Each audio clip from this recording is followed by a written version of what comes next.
Masih lagi di tema ketiga, iaitu reaksi masyarakat tempatan. Kalau sebelum ni kita bincang berkenaan dengan jenis gerakan yang dilakukan oleh rakyat Mesir dan juga Algeria terhadap penjajahan barat pada abad ke-19 dan ke-20, kita sambung lagi berkenaan dengan faktor-faktor yang membawa kepada penentangan rakyat Mesir dan juga Algeria.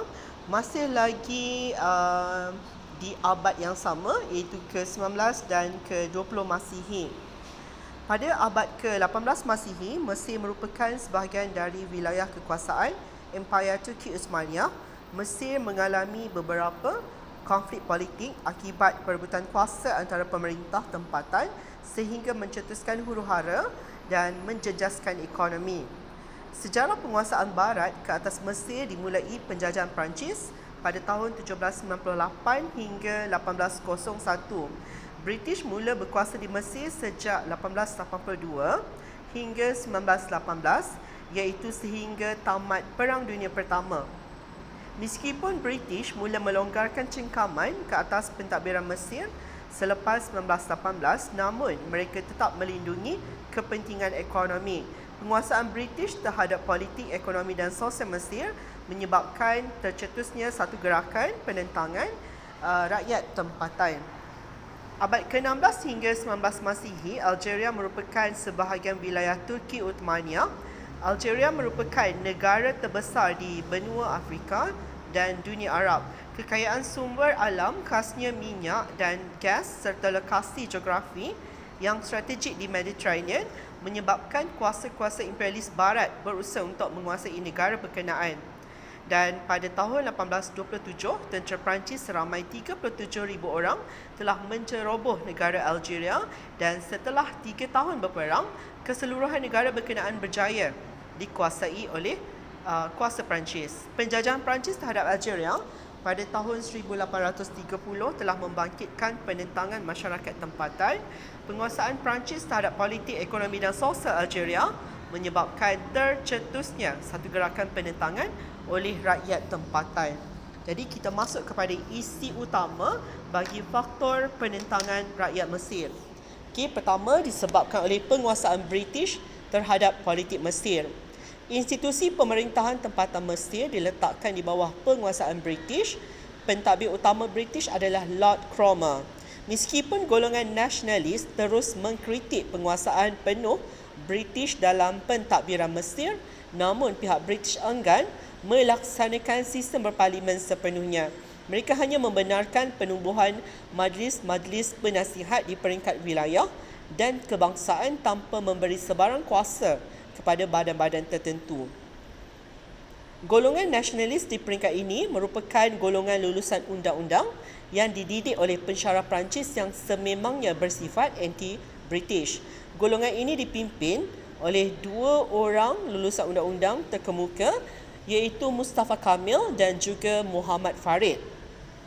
Mustafa Kamil mendapat sokongan rakyat kerana sikapnya yang keras menentang British. Pada 7 Disember 1907, Mustafa Kamil telah memimpin Kongres Nasional pertama yang bertujuan untuk pembangunan Mesir secara liberal dan akhirnya untuk mencapai kemerdekaan penuh Mesir. Pihak British berusaha menindas gerakan ini. Yang kedua, di bawah faktor penentangan rakyat Mesir terhadap kuasa British adalah penguasaan British terhadap ekonomi Mesir. Kekayaan sumber ekonomi Mesir dan lokasinya yang istimewa, iaitu di tengah-tengah jalan perdagangan antara barat dan timur, telah berjaya menarik kuasa-kuasa barat untuk menguasainya. Kemerosotan ekonomi telah memaksa Mesir untuk menjual saham terusan Suez kepada British. Sejak itu, British mula mencampuri hal ehwal politik dan ekonomi Mesir. Situasi bertambah tegang apabila pihak British sentiasa menolak tuntutan rakyat Mesir, termasuk isu belanjawan Mesir dan kadar potongan cukai dari pendapatan negara yang menguntungkan British dibahaskan dalam majlis para pembesar negara, iaitu Parlimen Mesir. Kuasa Eropah yang diketuai British menolak tuntutan tersebut kerana bimbang kadar potongan cukai daripada pendapatan Mesir kepada kuasa Eropah akan dicabar oleh golongan nasionalis Mesir. Perkembangan ini menimbulkan rusuhan di hilir Mesir yang menyebabkan beberapa orang Kristian telah dibunuh. Faktor yang ketiga disebabkan sentimen agama.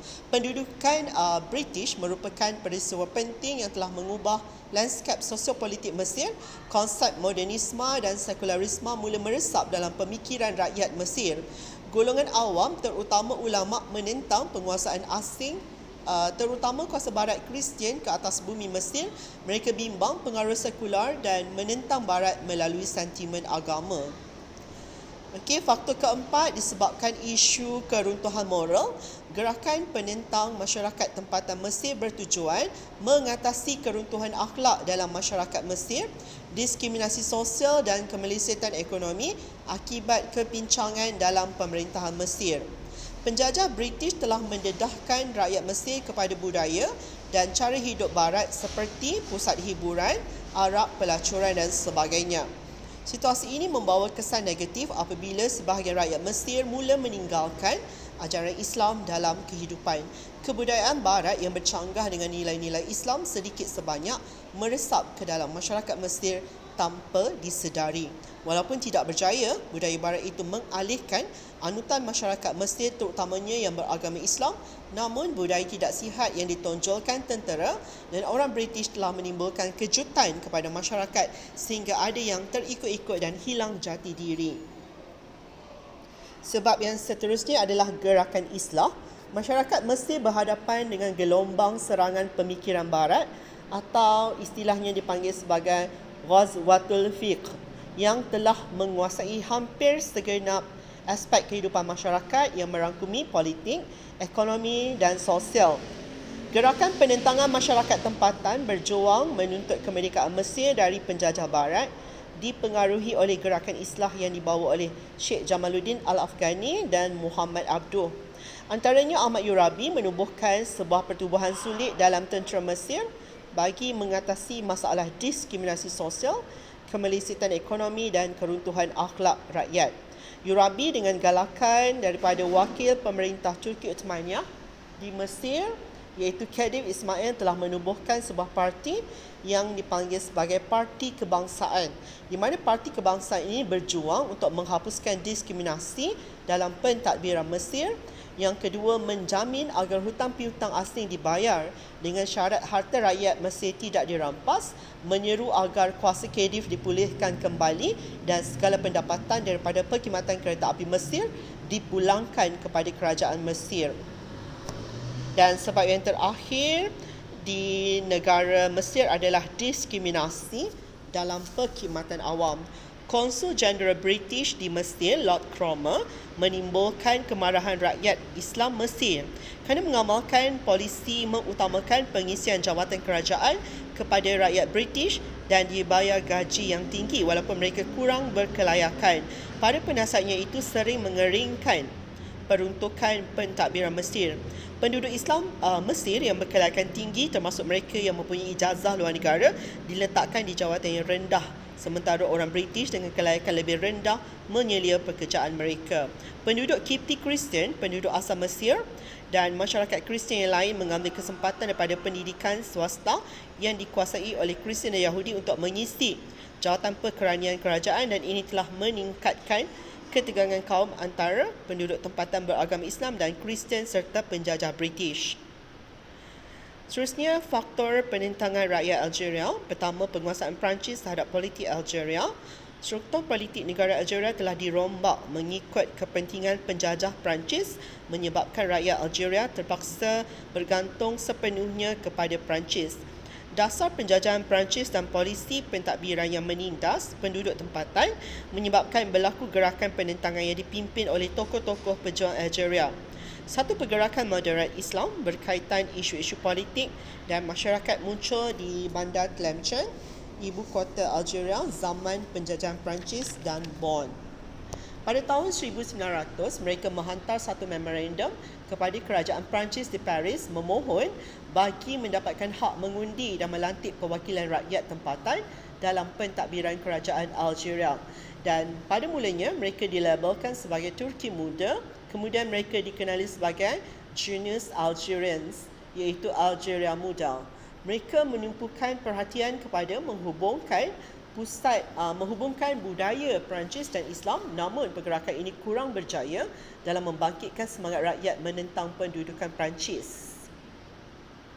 Okey, sebab yang ketiga, kemasukan orang asing ke bumi Algeria. Ketua Tentera Perancis bernama Bertrand Clausel membawa masuk ramai peneroka Eropah khasnya dari Perancis, Sepanyol dan Itali ke Algeria, terutama ke dataran Mitidja dan ke kawasan pedalaman.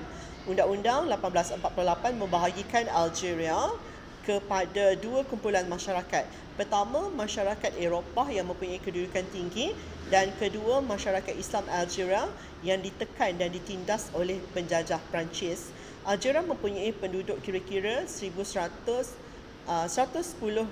orang Eropah dan kira-kira 85% daripadanya tinggal di kawasan bandar dan menyokong dasar perluasan kuasa Perancis.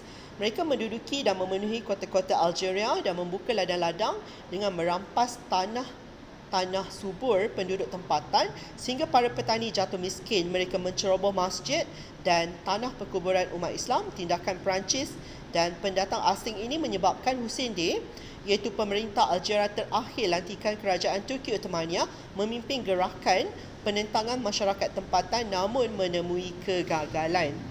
Okay, sebab yang ketiga adalah terpengaruh dengan semangat jihad dari luar negara. Masyarakat Islam berhimpun di Masjid Maskar atau Maskara untuk bermesyuarat bagi melancarkan gerakan jihad menentang penjajah Perancis. Setelah memilih Syekh Abdul Qadir, iaitu anak pemimpin Sufi Qadiriyah sebagai ketua Mujahidin, Syekh Abdul Qadir memulakan penentangan terhadap Perancis setelah mendapat idea penentangan ketika menunaikan haji di Mekah. Pertemuan beliau dengan Imam Shamil, pemimpin pejuang Chechnya yang berperang menentang penjajahan Rusia, menaikkan semangatnya untuk menentang penjajahan Perancis ke atas Algeria. Mereka berbincang mengenai politik dan nasib umat Islam terutama di negara masing-masing. Sebagai ulama besar Algeria, beliau mengeluarkan fatwa kewajipan jihad mempertahankan negara dari penjajahan Kristian Perancis dan mengisytiharkan negara Islam Algeria. Sebab yang seterusnya adalah penguasaan Perancis terhadap sistem pendidikan. Penaklukan Perancis ke atas Mesir menyebabkan gangguan terhadap sistem pembelajaran di madrasah. Berikutan ramai dalam kalangan ulama yang sebelum itu menjadi tenaga pengajar telah meninggalkan Algeria semasa kedatangan Perancis. Ini disebabkan sikap Perancis yang keras terhadap mana-mana ulama yang menentang sehingga ada dalam kalangan mereka yang dihukum bunuh. Sistem pendidikan sedia ada di Algeria telah dikuasai Perancis dan membawa kepincangan apabila kadar pandai membaca, menulis dan mengira di kalangan rakyat jatuh ke tahap terendah. Penjajah Perancis mengharamkan percakapan dan pengajaran menggunakan bahasa Arab. Bahasa Arab digantikan dengan bahasa Perancis dan bahasa Berber menjadi bahasa rasmi Algeria bagi menghilangkan identiti kebangsaan dan warisan kebudayaan masyarakat Algeria.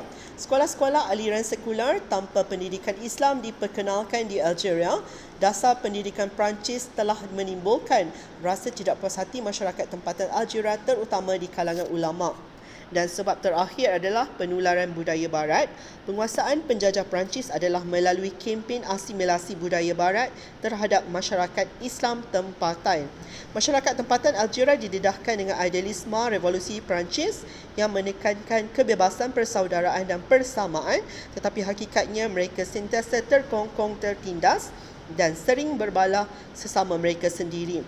Kebudayaan barat yang tidak bertunjangkan Islam sedikit sebanyak meresap ke dalam masyarakat Algeria tanpa disedari. Meskipun budaya barat itu tidak berjaya mengalihkan anutan Islam masyarakat Algeria, namun budaya tidak sihat yang ditonjolkan askar-askar Perancis telah menimbulkan kejutan kepada masyarakat Algeria sehingga ada yang terikut-ikut. Antara sikap kurang sopan orang Perancis yang ketara ialah minum arak di tempat-tempat awam, berhibur di pusat-pusat hiburan dan berfoya-foya dengan wanita-wanita. Sementara itu, wanita Perancis pula tidak menutup aurat di samping terdapat juga dalam kalangan wanita-wanita Islam yang digalakkan untuk tidak bertudung di khalayak ramai. Selain itu, terdapat dalam kalangan orang Perancis yang tidak menghormati orang Islam dengan makan dan minum dalam khalayak ramai semasa bulan Ramadan. iaitu ketika masyarakat Islam sedang menunaikan ibadat berpuasa. Penularan budaya barat ini telah meresahkan golongan ulama dan pemimpin tempatan dan akhirnya mencetuskan gerakan penentangan masyarakat Islam Algeria. Kezaliman pihak penjajah dan dasar pembaratan kerajaan telah membangkitkan gerakan penentangan rakyat Mesir dan Algeria. Dasar penjajahan British yang mengabaikan kepentingan sosioekonomi rakyat Mesir telah membangkitkan gerakan penentangan. Penderitaan yang berpanjangan akibat dasar penjajah, rakyat Mesir yang majoritinya para petani yang miskin dengan mudah menerima dan terpengaruh dengan gerakan penentangan yang disokong oleh golongan intelektual Mesir. Kesan penentangan yang berterusan oleh golongan nasionalis Mesir memaksa British mengisytiharkan kemerdekaan pada 1922 Masihi, namun kemerdekaan dalam arti kata yang sebenar hanya berlaku pada tahun 1952 apabila Mesir menjadi sebuah republik. Perancis pula melaksanakan polisi scorched earth yang menekan dan menindas rakyat tempatan dalam semua aspek kehidupan. Jihad yang berterusan menentang penjajahan Perancis telah berlaku di seluruh Algeria sehingga mengorbankan lebih 1 juta syuhada, sehingga negara ini digelar sebagai negara 1 juta syuhada, gerakan demi gerakan yang dilakukan oleh rakyat Algeria, sehingga akhirnya Perancis terpaksa akur dan memberikan kemerdekaan kepada Algeria pada 5 Julai 1962.